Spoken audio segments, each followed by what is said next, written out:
Decision-based content is where you create content where it's designed to move the audience to a greater level of commitment to the offer, but even to themselves, to realize that they need to make a big shift in their life to see a transformation.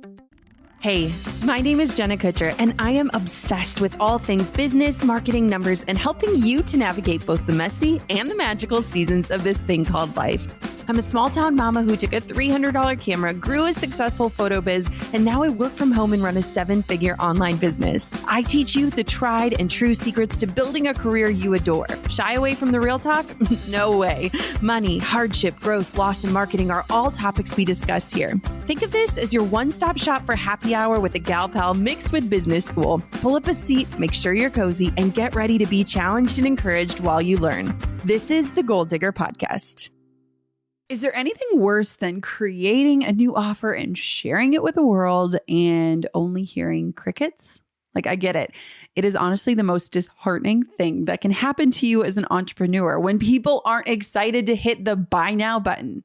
You know your business changes lives, so why don't they? You need to learn how to turn your presentations into profit machines. My guest today is amazing at helping you understand how to sell with confidence. Colin Boyd is not a stranger to the Goal Digger Podcast. He is an international speaker, a trainer, and a coach. He has been running his speaking business since 2017. And my favorite thing about him is that he is obsessed with helping coaches and entrepreneurs and course creators sell from stages in a non-pushy and in a non-sleazy way, whether it's through social media, live webinars, a networking event, or anywhere else you can talk about your business. He keynotes at conferences around the world on topics such as persuasive communication and selling ideas. And last year he came on the podcast and taught us his conversion story formula. And you guys loved it so much. I was so excited to invite him to come back on the show. Colin's Zone of Genius is helping people turn every presentation into a money-making machine. Whether you're posting on social media, speaking at an event, hosting a webinar, or going live on Instagram. To learn more about what Colin is teaching, go to jennakutcher.com/stage. He has an upcoming free class all about how to sell from a stage, no matter what stage it is. That's jennakutcher.com/stage to save your seat for Colin's upcoming class. Now, in the meantime, you are going to hear Colin's best tips for selling without being salesy or slimy. The same advice he gives to some of the biggest names in the world to design presentations that convert into paying clients. I cannot wait for you to hear these tactics from Colin. So welcome on back, Colin, to the Goal Digger Podcast. More to-dos, less time, and an infinite number of tools to keep track of. Goal Diggers, do you ever feel like doing business has never felt harder? Well, the good news is you don't need a miracle to hit your goals. You just need HubSpot. Their all-in-one customer platform can make growing your business so much easier. Imagine this: high-quality leads, fast-closing deals, wildly happy customers, and more benchmark-breaking quarters. It's not a miracle, it's HubSpot. Visit HubSpot.com to get started today. That's HubSpot.com. Okay, Colin, you and I both know that there are people listening to this episode who are skeptical of this conversation because they are thinking, I do not have a quote stage to sell on. So before we get into the nitty-gritty of our conversation today, can you help us understand what you mean when you say a stage, and give us some examples of places entrepreneurs are selling from, including a stage, even metaphorically? Yeah. So for me, a stage is any space where your audience can engage with you in both a visual and an auditory experience. So those two modalities combined together is a stage. So for example, for me, there's two contexts. There are virtual stages. So a virtual stage is a webinar where you're doing a presentation, you're engaging with the audience, asking questions, all that sort of stuff. A video could be, so if you're running an evergreen webinar, that for me is a virtual stage. Virtual events, which have become huge, obviously, for the last couple of years. We run them all the time. And then there's in-person stages, which is like a keynote at a conference or a workshop or some sort of in-person summit. So for me, they are the contexts. Now, there are some sub-stages which could be like a podcast in a sense, like that's kind of a stage. But I would say for me, if we go from the pure sense, my specialization of the conversation I want to have today is very much around if you're running a webinar, any sort of presentation, like, it's not for absolutely everyone. I actually think that there's definitely something within people's hearts where they feel like, I really want to present.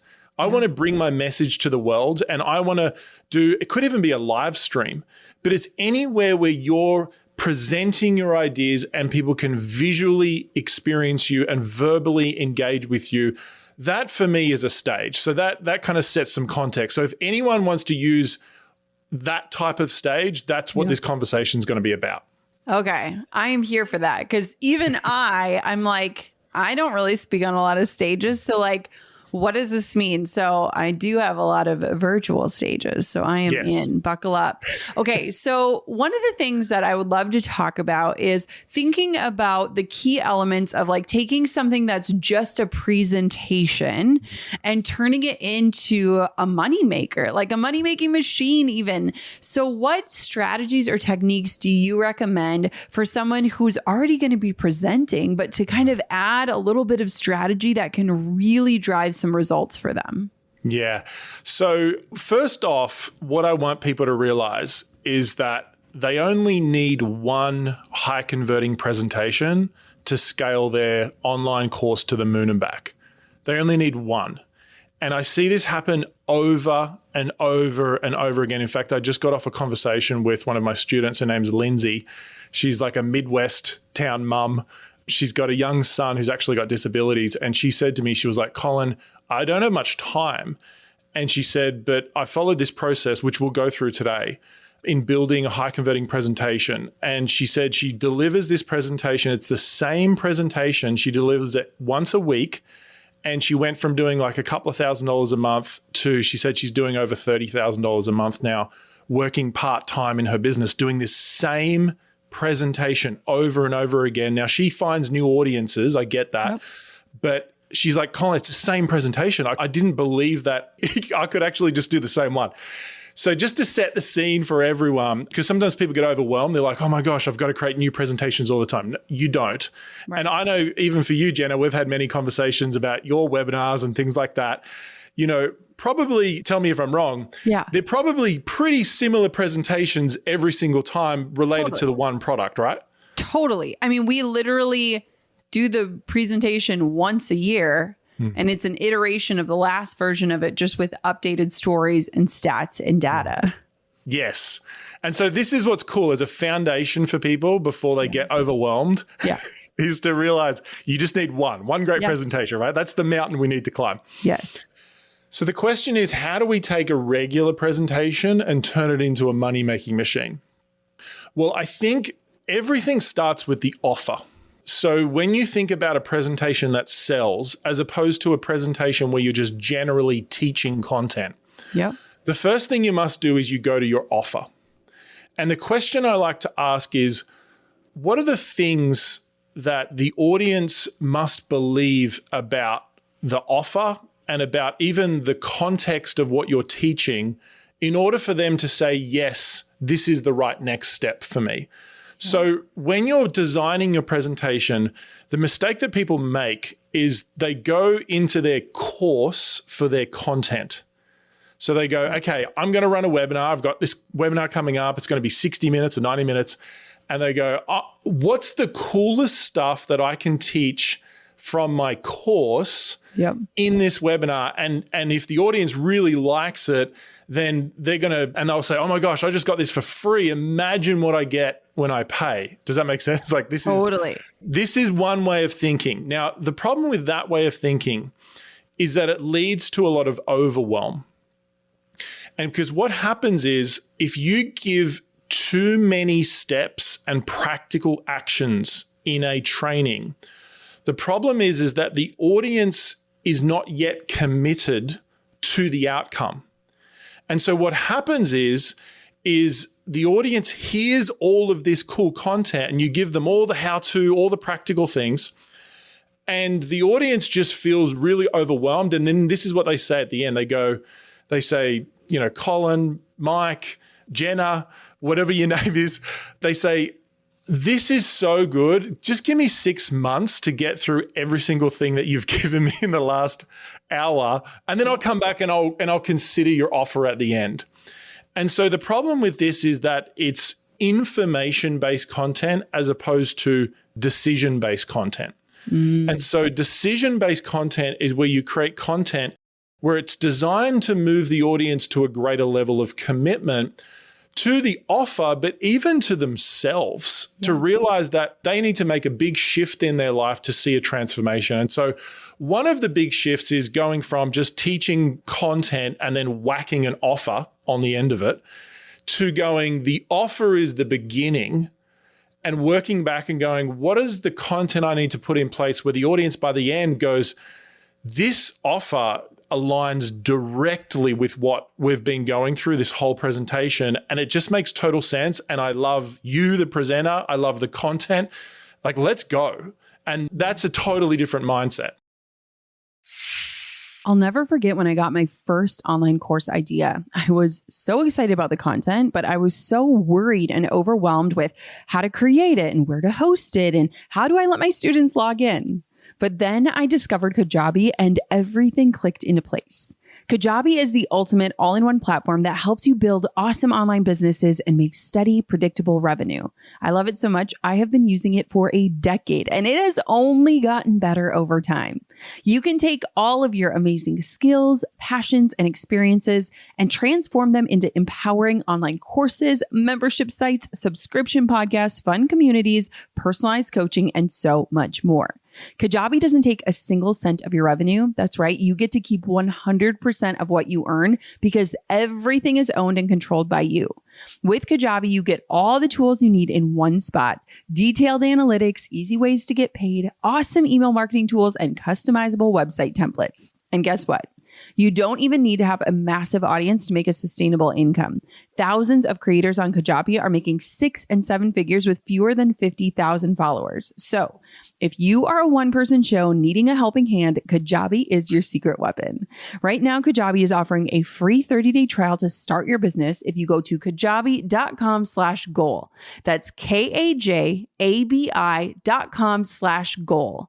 Visit kajabi.com/goal to join the creators and entrepreneurs who have made over $7 billion.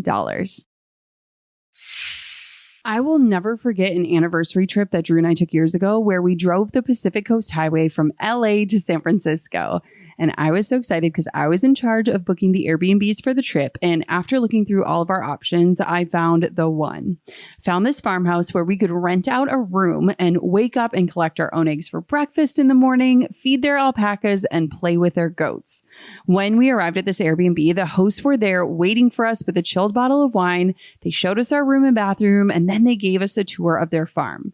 Now, looking back, that trip planted a seed for us to dream about owning our own rental property and not overcomplicating the process. Since then, we've become real estate lovers and super hosts on Airbnb, and honestly, it is one of my favorite parts of my job. Now, something that people don't realize is that you don't necessarily need an investment property to do this. You can create an Airbnb revenue stream from your own home or even host a single room in your house. Your home might be worth more than you think. Find out how much at airbnb.com/host. Oh my gosh. Colin, you were like living in my brain rent free. Last week, I was watching a friend of mine's webinar. It was like her first webinar after having a kid, and, she's getting back on the saddle. And I literally sent her like a 10-minute long voice message after, because she did ask for feedback. And I was like, you gave so much stuff that like people need to take action on before they can decide. And like, it was great content, but like, again, and I literally was saying what you were just saying, because I think, everyone wants to like do the big wow factor, but I love what you're saying where it's like, they haven't bought into the commitment yet. They have to understand the what and the why before they even approach the how. And so I think that that's so powerful, because we as creators get so excited about like the features and the bells and the whistles. And it's like, we haven't even taken a minute to like make sure our audience wants those features or cares about those features or is willing to invest in those features. So I love it. Yeah. And when you think about it, it's if you give too much actions, too many steps at the front end, what happens is it actually does your audience a disservice, because I know there's probably stuff coming up in people's minds where they're saying, so you don't give any value. And that's not true at all. In fact, if you think about some of the greatest speeches of all time, like Martin Luther King's I Have a Dream, did he give practical steps? He didn't go through practical steps. He commanded a vision.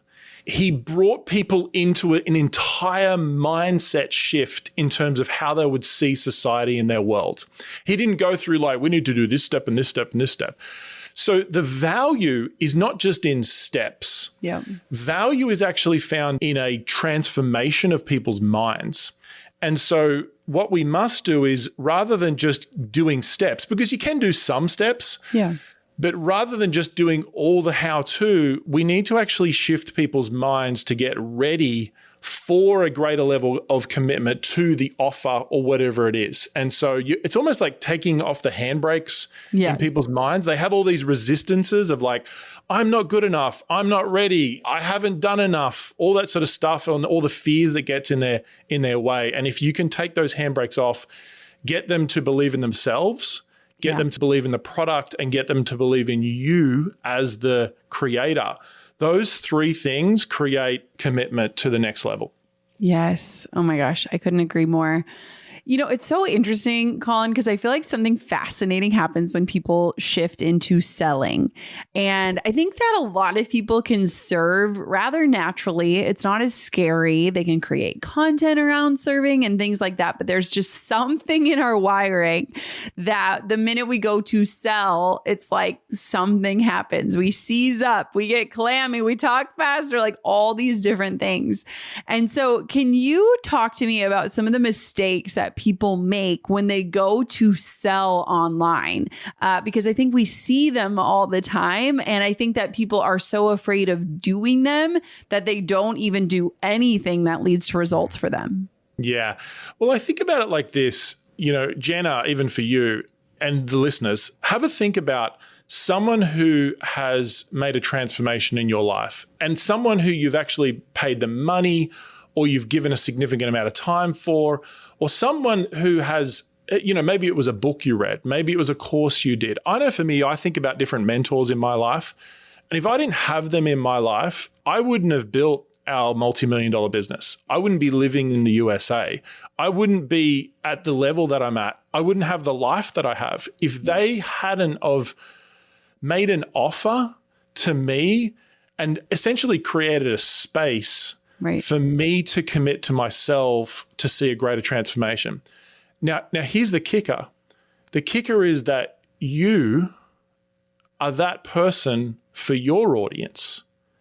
And so just as much as you've experienced transformations from other people's books, courses, experiences, you are that person for your audience as well.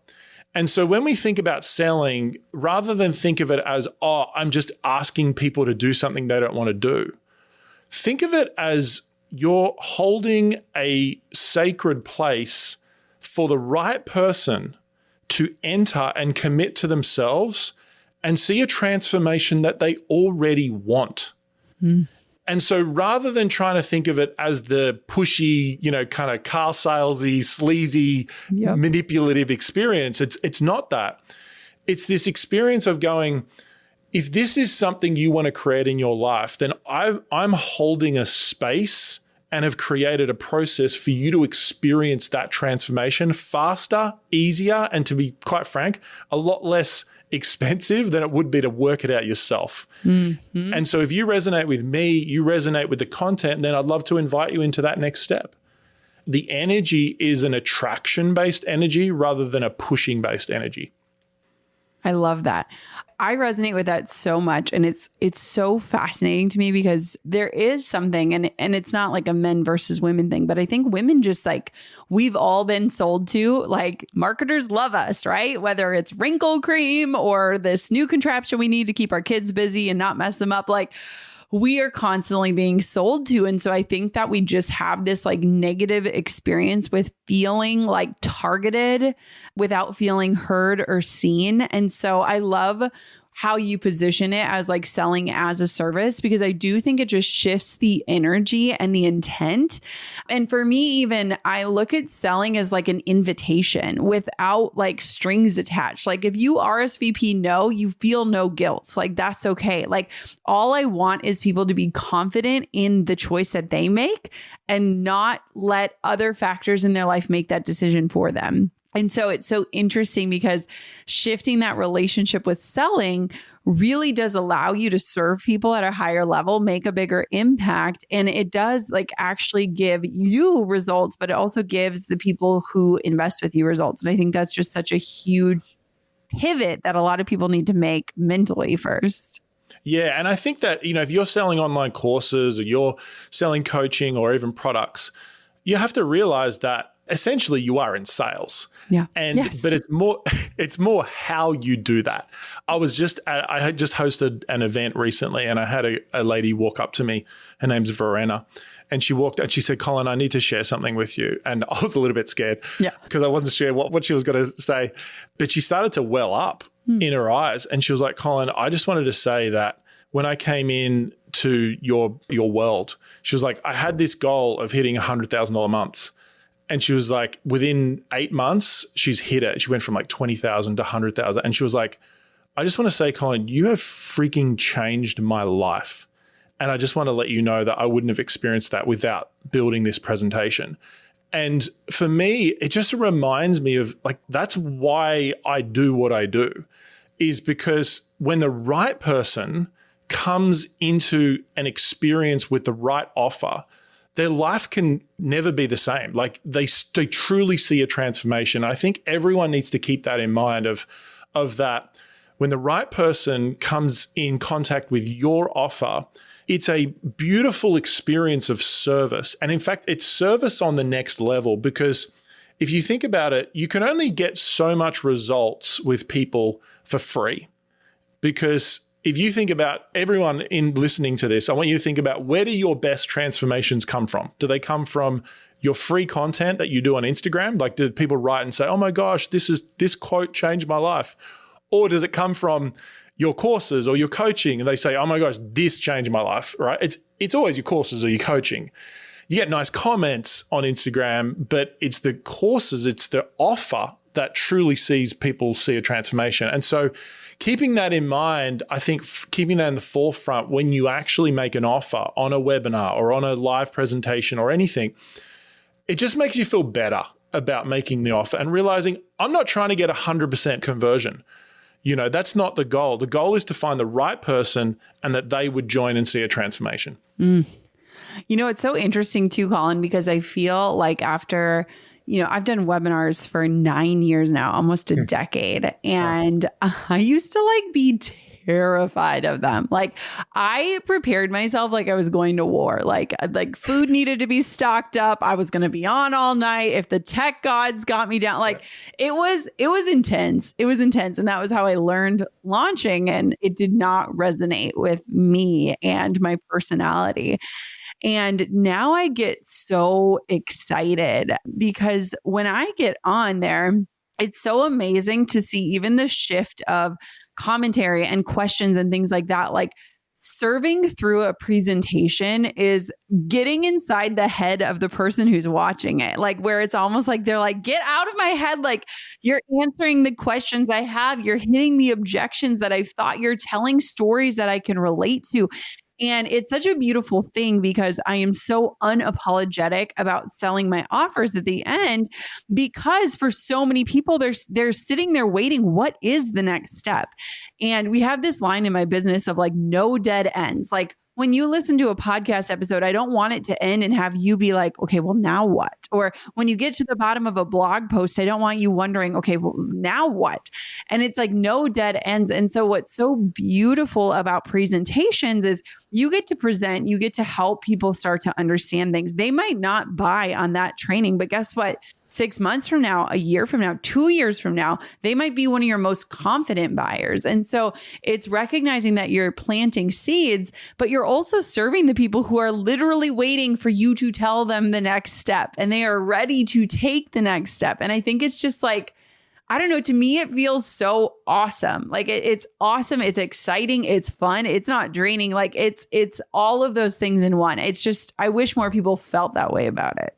Yeah. And it's influence at scale. Yeah. Because yes. rather than just one-to-one conversations, which are great. Yeah. And sometimes you might want to do what I call a soft sell, which is you just go to book a call, right? To book a strategy session or a clarity session. That's totally fine.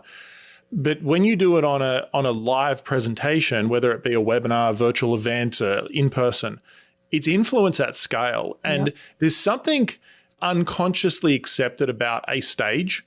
And that is that if you are the one presenting, there is a level of authority, believability, trust, rapport that you automatically just get by being a presenter, by being someone who's presenting something. It's almost like the audience goes, if this person is confident enough to get on, to host a webinar, to get on a stage and actually talk about this stuff, then they obviously know what they're talking about. Now, obviously, you do have to know what you're talking about, but there are a lot of innate, unconscious kind of acceptances that happen in a stage. And this is why, for some people, they might think, oh, they look at you, Jenna, or they look at myself and they go, oh, you speak on stage because you guys are, market leaders in your niche. Yeah.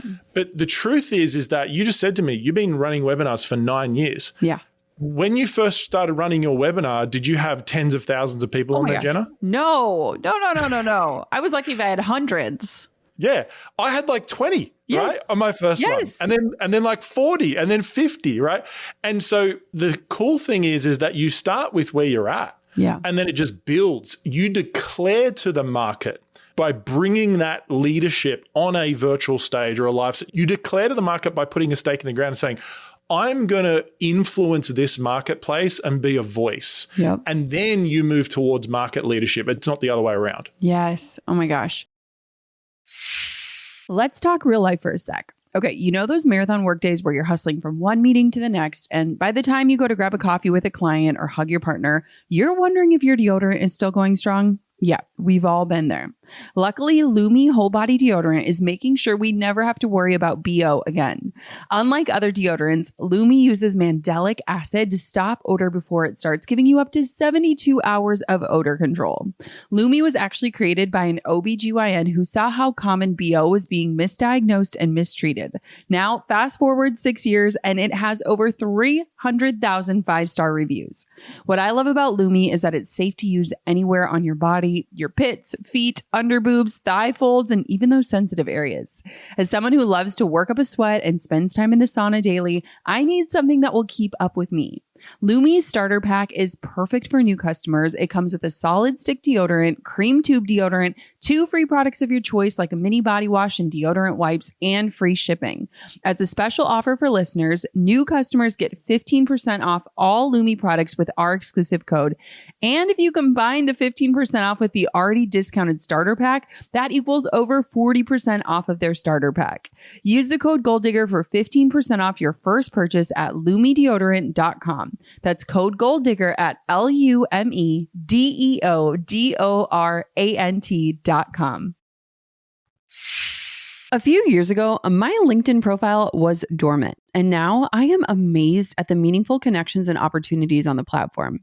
LinkedIn Ads gives you the power to connect with your ideal customers and create meaningful relationships that drive real results. With 1 billion members, including 180 million senior level executives and 10 million C-level executives, LinkedIn gives direct access to decision makers in a respectful environment. With LinkedIn Ads, you get results plain and simple. They've built targeting and measurement tools specifically for B2B. It's no wonder 79% of B2B content marketers say LinkedIn produces the best results for paid media. For business-to-business marketers, LinkedIn is the sharpest blade in the Swiss Army knife of social media. When you think about it, Instagram and Facebook are where people just want to have fun. But LinkedIn users are actively making professional decisions. They're looking to buy, so they're open to business discussions and connections. And also, LinkedIn is super welcoming for direct messages. On Instagram, sending DMs can send off an intruder alert, but people on LinkedIn expect and even appreciate professional outreach. I guarantee there is no better platform to spend your B2B ad budget. Make B2B marketing everything it can be and get a $100 credit on your next campaign. Head to linkedin.com/goal to claim your credit. That's linkedin.com/goal. Terms and conditions apply. What if somebody's listening to this and they are thinking that, like, I'm not you, Colin, I'm not you, Jenna. Like, how can someone become more confident in selling, in showing up online, in doing a presentation? Yeah, well, I think, first of all, you've got to realize what's going on in your mind. Like, Jenna, you just mentioned that coming into webinars previously, it was like you were heading into war. Yes. Now, the interesting is that the war is probably mostly happening between your two ears. It's happening in your mind. Yeah. And so for me, when I first started speaking, I was so nervous. I would shake so much that I would have the microphone in one hand. I would have to grab the microphone with two hands to try to stop my hands from shaking and like throwing the microphone on the audience, right? Yep. And then I'd stop my hands shaking and my leg would start to shake. And so I would have such a visceral reaction when it came to speaking. In fact, the fact that I teach it now is so odd because growing up, I didn't want anything to do with it. Like a 3-minute talk at school or at college was like a 3-hour talk in my own mind, right? There was nothing worse that I could think of doing. But what I realized is that once you master your mind, you've mastered like 80% of the game. And so mastering your mind comes into this idea of being extremely conscious of what your questions are coming into the presentation and what your thoughts are coming into a presentation. So let's say someone listening, they want to run a webinar in like a month or so. What's going to happen is your brain is going to work extremely hard to keep you exactly the way you are and not get you to step outside of your comfort zone. So it's going to ask you questions like, but what if you mess up? What if people don't think your content's good enough? What if the tech messes up?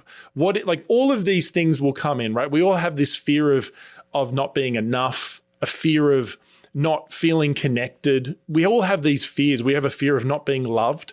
And the problem is that when you step on any stage, there is a vulnerability that needs to be brought to the stage because you're essentially in front of a group of people. And so asking yourself better questions is really important. So rather than asking a question like, what if I forget what I'm going to say? Yeah. You ask a question like, what if this content truly impacts people's lives? Or a question like, what am I grateful for about this opportunity to share what I love? Or it could be, what if the only goal was to impact just at least one person? And all of a sudden, even just the energy of those questions, I even notice in you, Jenna, there's just a different resonance, right? Yeah. And so what's great is coming into a presentation is asking better questions. The second thing is declaring more powerful statements over yourself. One of the things that I used to tell myself before I understood this was that I used to actually say, I thought I was an idiot. Can I be honest, Jenna? I mean, I'm always being honest, but it's like that's at a deeper level. Yeah. I used to believe that I was an idiot. And the problem with that is anytime I was put in a high stakes situation, I would look for evidence that I was an idiot. Now, do you know when I learned that? I learned it when I was 13. I was in school reading a passage from the Bible in Catholic school. And I started to stutter and I couldn't get through the paragraph and I stopped halfway and then we had to go on to the next kid. And I remember walking out feeling like, what is wrong with me? I'm 13, 14 years old. I can't even read. There must be something wrong with me. I'm an idiot. And I actually believed that about myself until I was about 24 when I understood personal development, how you can change your thoughts, how you can change your feelings and how you can change your actions. And that's when I started working on my thoughts. But my first thought about myself was that I was an idiot. And that's how I showed up in the world.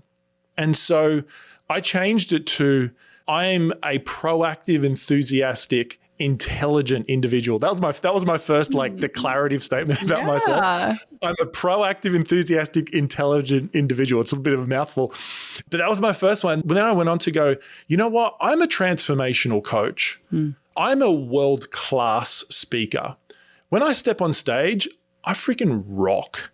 And I started to like tell this about myself. And what happens is like when you say stuff about yourself, you start noticing it. When you start noticing it more, you start gathering more evidence, then you start feeling more confident, and then you show up differently, and then your world starts to shift and change. And so I think your mind is a big part. And then obviously there's the practice. So I think people should practice it between 5 to 10 times out loud, at least before they do the presentation. That makes a big difference as well, obviously. Yeah. It's so interesting because there's so many things that you just said. I think the intention behind it is so powerful. And I think, there's so many like formulas out there. There's so many strategies and frameworks and things, but like your intention is rooted in everything, in how you show up, in how it is perceived, in how it is experienced. So I just think that's so powerful. It was so interesting, Colin, because watching my friend, the one who I gave the 10-minute voice memo to, she did 4 trainings in like 2 days. And I watched every single one of them. And she was like, don't you have better things to do? And I'm like, no. And she got better and better and better and better. And by that last one, I was like, holy cow, like you are on fire. And I think a lot of times people stop at 1 and they don't do it again. And you learn, like my first one of every live series is usually my worst one. I'm flubbing, the flow's off. I notice a typo on a slide, like all these different things. And it's like, man, like make sure you do it multiple times. You get better every single time. And it was just so cool. I was telling Drew, I'm like, in a 24-hour time period, I watched her transform, but also this presentation transform. And it was just, it was awesome because I think so many people are so quick to throw in the towel and they're like, this didn't work. Didn't work for me. I did what you said. It didn't work. And it's like, you got to put in the reps. Like I have done in 9 years, I've done hundreds of webinars. Like, so I think it's so powerful. Yeah. Well, can I speak to that? Yes, please. My first like kind of live webinar that I ran, this is many years ago. This is where I had an online course and it taught productivity. I actually had a productivity program. And I got really excited about it because I ended up having, this was back in the day with Facebook where you could just do whatever you want, right? This is like the Wild West. Yeah. And I'm DMing people. I'm breaking every single Facebook rule there is. And I ended up getting 600 people to sign up for the presentation series. And I did it and I'm doing the numbers. I'm thinking, gosh, I was selling like $1,000 product. I'm like, I'm going to do like maybe 50,000. No, I reckon I might even do 200,000, maybe 300. Like I'm doing all that, right? I'm like making up these numbers, right, in my mind. And I'm like, and oh my gosh, I'm going to be able to like speak to 600 people, is going to grow everything. I did the presentation. One person bought and I was absolutely devastated. I was like, this is stupid. This thing doesn't work. What's the point of this? I was like absolutely devastated because I'd spent about $5,000 developing the online course. It was my first online course. And I knew that there were people who were doing it, but I just didn't know how. So that was when I got obsessed about what's the difference between this presentation I did and the ones that would actually make sales. And so that's when I studied content. I studied how people present, how to influence people from a stage. To be honest, a lot of the stuff I studied, I didn't love because I felt like it was very kind of bro marketing. Mm-hmm. By the way, like 72% of my audience is women. So I was just like, I don't want that kind of bro style. Yeah. I wanted something that was more irresistible, attractive kind of style. And so I developed my own structures. And what happened was the first time I ran the webinar again, I only had, like 100 people sign up, but we did about $6,000. And I was like, oh, okay, this is cool. And then I refined the webinar again. We ran it like 2 months later and I did like $12,000 and then refined it again. Then we did like $50,000 and then we started doing $100,000 presentations. The crazy thing is that within about 2.5 years, I'd done about $2.3 million of this course that I couldn't sell at the start. Mm-hmm. And what I realized was there was nothing wrong with my course. Yep. I was like, my course is actually really good. What was wrong was how I was articulating the value of the course and the process I was taking people through in the presentation. And so what was cool was that webinar, I ended up doing, essentially it became the same webinar over and over again to just bigger and bigger audiences. But the start of it was designing that one webinar, that one presentation that I could deploy on a live stage, because I did a lot of live presentations with it as well. And then also I used to run like a monthly webinar with it. And that changed my life when I designed that one webinar. I think you just made such a good point that a lot of times we put so much time and energy and money into the offer, right? And I believe, especially in my community, people are putting out good content, like life-changing content, like things that will change people's lives. And if we don't learn how to sell it, a lot of times we'll just point the finger and say, well, it must be the wrong offer. And most of the time I will argue, it's not the wrong offer. Like, your offer is amazing. Like, you put your heart and your soul and your expertise and your attention into it. It is that you do not know how to sell the offer. Yes. And so it's so interesting to me because I think a lot of people will invest in like the development of the thing, but you don't realize that if you don't learn how to sell the thing, you're never going to get the outcomes that you imagine. The reason why you started this for other people, you're never going to get the impact, and you're also not going to get the income. Like, it's so interesting, isn't it? That is like where that disconnect is. And if we go back to the thought patterns, that we believe that like we built the wrong thing, or like that the offer isn't valuable. And that's not the case usually. Usually it's not the case. Yeah. Usually your offer is good enough. Yeah. It's actually, and when I say your offer, I do want to say that your course and your offer are separate. Yeah. Because your course is essentially the process that people go through, all the coaching experience, whatever it is. Yep. But the offer is actually how you articulate the course. Yep. So there's even nuances on the offer itself, like the transformation, the name of the product, the way you describe the modules, the outcomes of the modules, how you articulate the social proof. Like, these are all elements of the offer. And what I also realized was that my course was great, but I didn't know how to articulate the offer itself. Yep. And so understanding that if you design an irresistible offer, which is the skin around the course or the coaching experience, and then design the presentation that leads to the conversion, like, you've got a money-making machine, you've got an impact-making machine, you've got something that can truly scale what you want to do to the moon. I love that. I am so nerdy. Like, I love this stuff. Like, I love, give me this slide by slide. Like, I remember going on a walk with Drew one time, and it was before we had kids, and we would put in earbuds and we'd walk side by side, and he'd be listening to like music or like a podcast. And he'd be like, what are you listening to? And I'm like, webinars. Like, I love web. Like, and I would just sit there and dissect every piece of it because I think it's so fascinating. But the good news is that for all the people who are listening to this who are like, I am not you, I would not choose to listen to a webinar on a walk. There is a system, and it's one that you don't have to figure out on your own. And it is so repeatable, and it spans industries. And it was just so cool when I was watching my friend last week, because she's in a whole different industry than I am. I'm not an expert in what she's an expert in. And yet I was able to just see all these small tweaks that would totally change the outcome in the belief in the person watching it. And so the good news is if you're listening to this, you're like, where the heck do I begin? How do I do this? You don't have to do it on your own.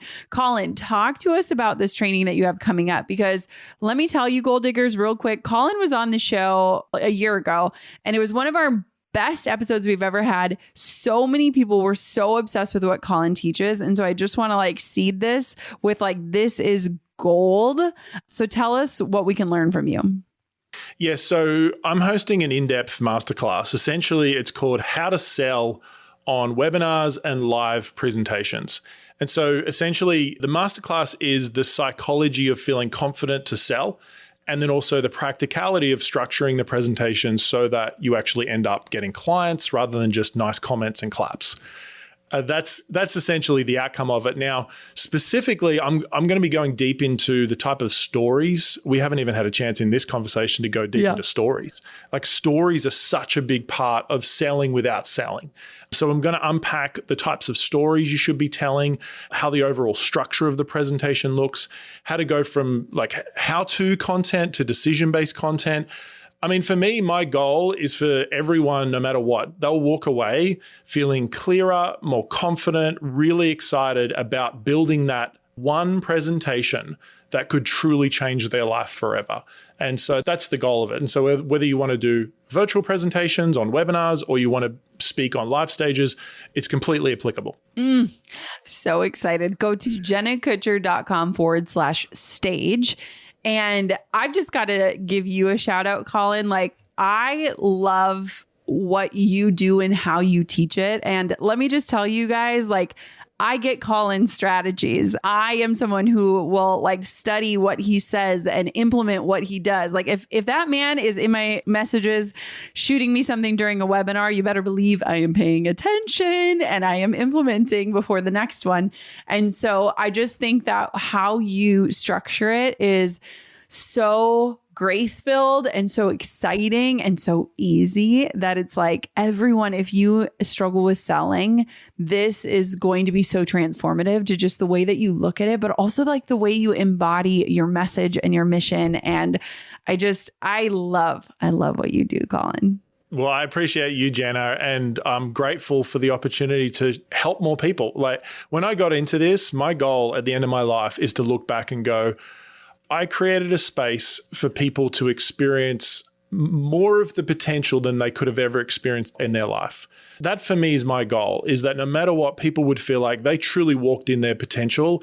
And I was a part of that journey, that part of that story in opening that space. And so I know that no matter what, when people turn up, they experience the training, they're going to walk away with some really cool stuff. Yeah. And I mean, also like, reverse engineering things is like my favorite thing in the world. So if you want to learn how to sell, go on to something like this and watch how it's done. Yeah. Just throwing that out there. jennakutcher.com/stage. Colin, thanks for coming back on the Goal Digger podcast. I'm sure this won't be the last time we hear from you, but we so appreciate your voice. Thanks, Jenna.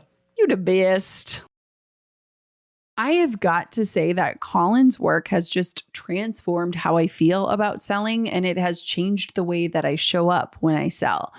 I am obsessed with how he teaches, and I love how he empowers us to really lean into our stories. That's something he's going to get into on his training, and that little piece alone totally shifts your entire presentation. So save your seat for it. jennakutcher.com/stage. That's jennakutcher.com/stage. I cannot wait for you to learn from Colin so that you can get your offer out into the world for the people that you created it for, so that they can get the most impact and so that you can get an income doing what you love. Thank you so much for listening to another episode of the Goal Digger podcast. Until next time, keep on digging your biggest goals. I'm over here giving you a virtual high five because you just finished another episode of the Goal Digger podcast. Did that go by way too fast for anyone else? If you want more, head over to goaldiggerpodcast.com for show notes and all the discount codes from today's sponsors. And if you're looking for a new crew of movers and shakers like you to bounce ideas and ask questions, be sure to join my exclusive community for Goal Diggers on Facebook. The link's waiting for you at goaldiggerpodcast.com. Please note, this episode may contain paid endorsements and advertisements, and individuals on the show may have a direct or indirect financial interest in products or services referred to in the episode. Your support through affiliate links or sponsored content helps us continue to bring you valuable content. Thank you for being a part of the Goal Digger community.